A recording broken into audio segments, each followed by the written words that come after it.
Now, the Department of Basic Education and the South African Depression and Anxiety Group are developing a suicide prevention toolkit for schools.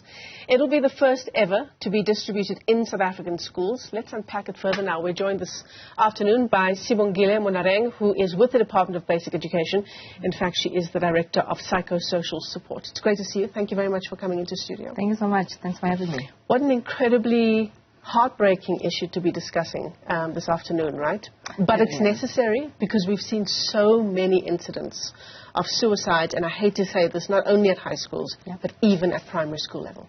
Absolutely, and it is our concern, Michelle. I mean, each time that you see or hear on television or radio that there's another incident, you like, we need to do something. We have to feel that we're doing something tangible to try and deal with the scourge of teen suicide. So let me ask you this. Do schools have the capacity, the skills, and the capacity to deal with mental health issues in schools? I mean, are our teachers and our support staff trained to try and spot that and to then take the necessary steps? That's such a good question. So through our program, that is actually what we're trying to strengthen. I'm not sure how much you're aware of what is called the Care and Support for Teaching and Learning, which is a framework that South Africa adopted in 2008. And amongst the pillars in that framework is psychosocial support, is provision of psychosocial support for learners and educators. What that means is that we, as the DBE, have a responsibility of building the capacity of the school teams, including educators, on matters of psychosocial support, but also paying attention on mental health. So we really are doing that, and we have a program for the entire year in 2024 where we're going to be focusing on mental health promotion and prevention and building capacity not only of the learners but the educators and everyone else that supports the learner. I mean, it's another thing to put on the plates of teachers, right? Our teachers are overburdened as it is. Yeah, and that's why, Michelle, so for us, we truly believe in prevention. So what we want to do as well is to give learners skills, right? Mental health wellness skills, so that they are resilient, and that what the teachers then have to deal with is maybe really where the learners really need that additional support. But we want our learners to be resilient, to have tools to deal with their mental wellness. Actually, for them to take the lead. Exactly. It's not just about teachers spotting whether there is a mental health need. Exactly. And that's also on the Department of Health mental health policy, that our responsibility as the DPE is mental health promotion and prevention. There's a line here, just in some of the information that we've been sent on this issue, where it says, failure to address teen mental illness extends to adulthood, to a poor quality of life, and limited opportunities to lead fulfilling lives. And this is where it becomes complicated, right? Because how do you deal with the impact of socioeconomic conditions on the mental health of our learners? So, look, the fact of the matter is that majority of our learners come to us already vulnerable, right? And some of the situations are not going to change now, but what can we do?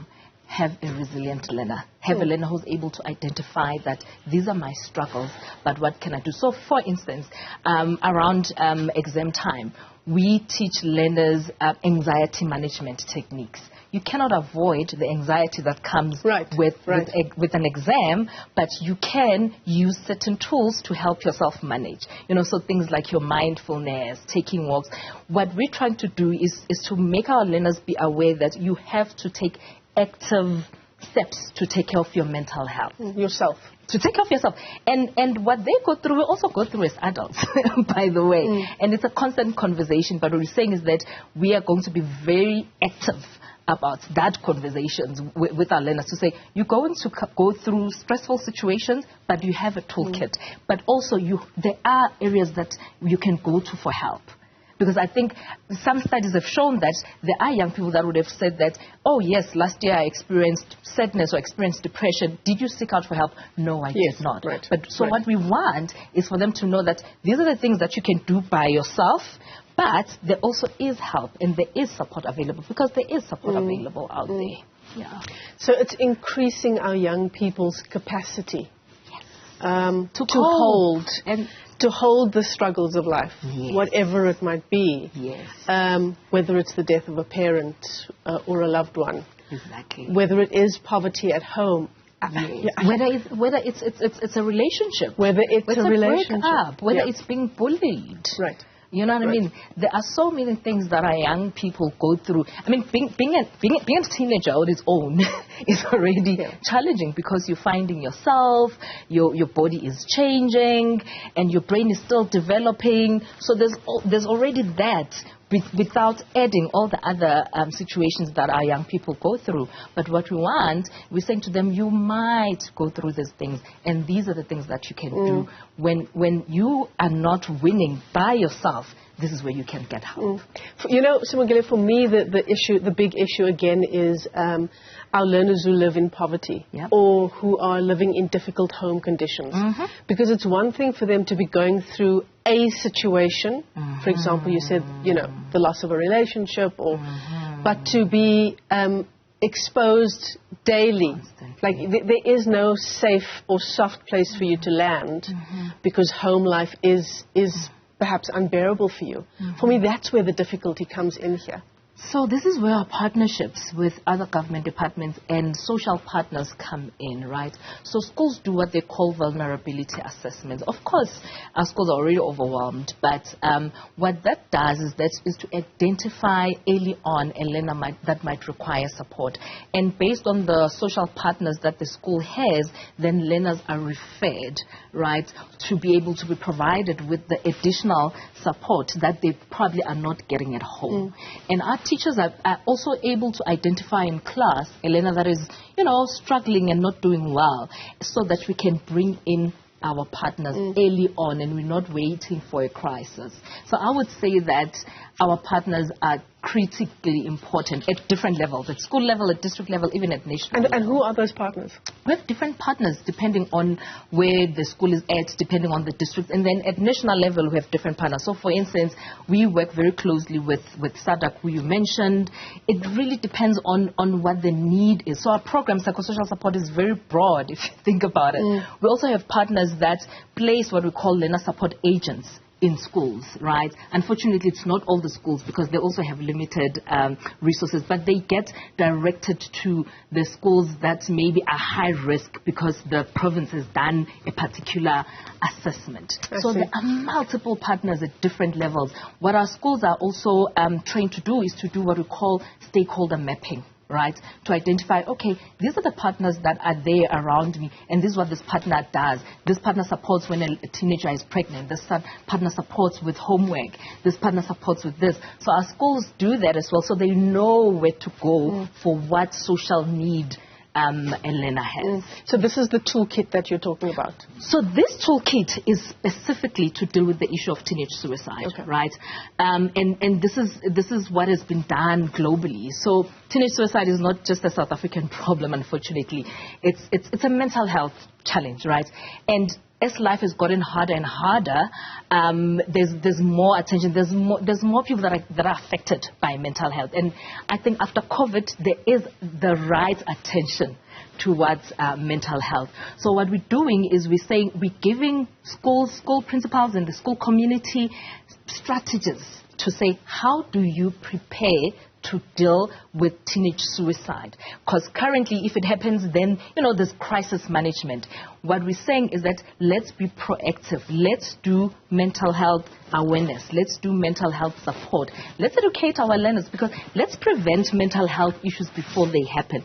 If then it does happen, or manage them when they happen. Exactly. And then when they do take place, this is what you do. This is the crisis plan that you can put in place. So basically, we don't want our principals to actually sit and say, I don't know what to do about it. I don't even understand what the signs of suicide are, you know. So we educating them and saying, these are the signs that you can look out for. These are the warning signs. These are the things that you can put in place. So working with the RCLs, for instance, working with peer educators, what can we do proactively? So we're trying to give our school principals tools, right, to develop their own strategies and also to then say, when something has happened, this is what we can do. I mean, I love the fact that, and you see it on social media as well, right? Social media, for all the bad things that it's brought for our young people, there is an opening up of the space to talk about mental health issues, and our young people are very open about their own struggles, which is the one positive I can think of now insofar as social media is concerned. The one thing I'm concerned about with what you're saying is how to, principals should find out how to look out for the warning signs of suicide. Should know. And we know, we know that often the people who have chosen to die by suicide, I mean, if you think about the example that immediately comes to my mind is Robin Williams, the American actor who was known for being so joyful and so funny. So the warning signs are not typical, are they? They're not typical. And if you remember the case of Robin Williams, he was already struggling with depression, right? So, yes, and that's why in our toolkit, we also are going to have a toolkit that says when it has happened, then what do you do? Because unfortunately, it does happen. But it's important to see... And obviously it has an impact on the school. Exactly. Right. And so what we want to say is that when schools are ready, when they know what to do, then even when you are supporting them afterwards, they already have a plan in place. But we also want them to be active and know that you can do something about it. You can notice, you can have a conversation with the learner. You know, sometimes it's won't necessarily be obvious, but you can see that this learner just doesn't seem to be well emotionally, right? Does someone need to have a conversation with them? And also just being open about mental health, removing the stigma of suffering from anxiety or depression. And it's not just down to the school, is it? It's not just down to the teachers, it's not just down to the principal. No. It's really, when we talk about a village, right? It's a society issue. It's a societal issue. So what we're doing with our awareness campaigns right now, it's a multi-pronged approach. So we give information to the learners, we give information to the principals and the educators, but we also give information to the learner support system, because some signs are not going to be visible in the school, but they're going to be visible at home. So let's say, for instance, if a learner is suddenly oversleeping or not sleeping well, and those are some of the things that a teacher is not going to be able to pick up. They may, but a parent could be able to pick that up, right? And are they aware of their children's mental health? So it really is an everybody's problem. Yeah, absolutely. It's a heartbreaking discussion, but it is certainly the reality, as we've seen in many, many headlines over the past months and years. Let me thank you for coming into studio. Sibongile Monareng is with the Department of Basic Education. She's its Director of Psychosocial Support, a teen suicide prevention toolkit being developed for schools. All right.